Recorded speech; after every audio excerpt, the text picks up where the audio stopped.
Welcome everyone. In this week's episode, we're going to have a quick teaser about the new M3 and what we thought about it on the outside. And next week, we're going to go more in depth. But for now, let's explore the exterior of this thing.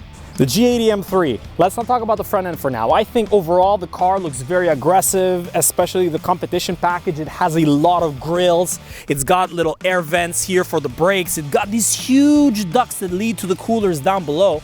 And overall the car is quite aggressive.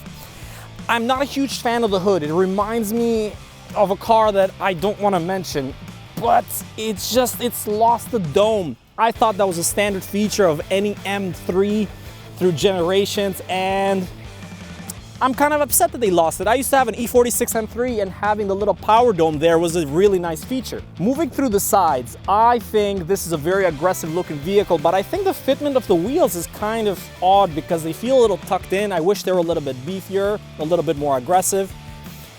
Plastic. Not a huge fan of whatever's going on here. The mirror, I really liked the previous generation's mirror. It was tilted the other way where the angle came in. Sort of this being the furthest point out. Now this just comes out too far. It looks a little bit like an SUV wing mirror, and I'm not a huge fan of that. And looking at it from this angle, it just doesn't really end quite right with this little bit coming out here. I'm sure aerodynamically speaking, they've done their testing and it helps, but visually it's a little distracting. And the most distracting part about this car is this little kink here. Not a whole lot of people have talked about it. This looks like a regular 3 Series that they fitted a DTM kit.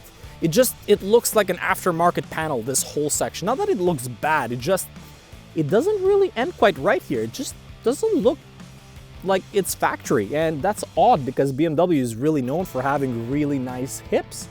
And this car just has a weird angle here. I'm not sure what's going on here. Overall, the car though does look okay. It looks aggressive. The rear end is definitely its nicest feature. It has a massive rear diffuser. It's very beefy, it's very bulky. The spoiler, I like this little lip spoiler with the little 2 sides coming out further out in the middle. Looks really nice. The headlights look incredible. The quad pipes actually look really nice. BMW used to fit M cars with slightly skinny tailpipes. These look nice and beefy. I hope the standard version has the same sort of rear end, maybe not with as many fins and as many carbon fiber diffusers, but I really hope it looks just like this. The carbon roof, incredible. I love cars with carbon roofs, and I think that's going to help this car drive a little bit better. It's really heavy, so having things like that really do help maintain the weight down and give you a nice low center of gravity. This car drives incredible. We won't be able to show you the driving part today, but we will get to that later on in our show. I want to talk about this car being different from the previous car. A lot of people are being not necessarily negative towards this car, but definitely negative towards its looks. And it's mainly due to the fact that this car has a new front end. Now, people are divided in 3 groups. People are divided in the I will never buy this car because it has this nose, and they give it many ugly names. There are people that are going to say it's growing on me, and there are people, which is a very small group, they say I love this front nose.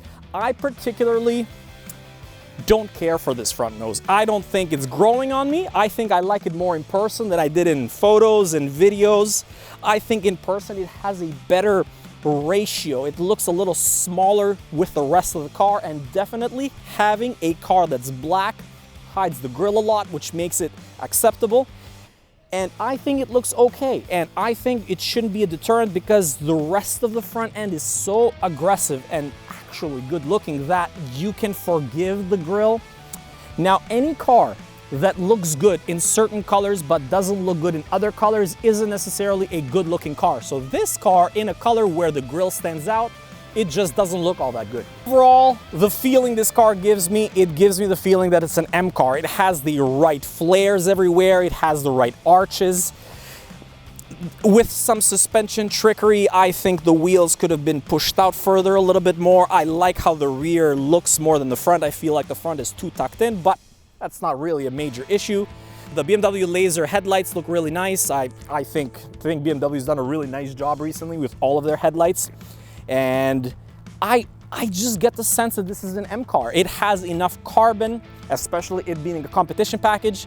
It has enough presence on the road. When you drive this car, you really get that sense of people are looking at you. It turns heads, even in black.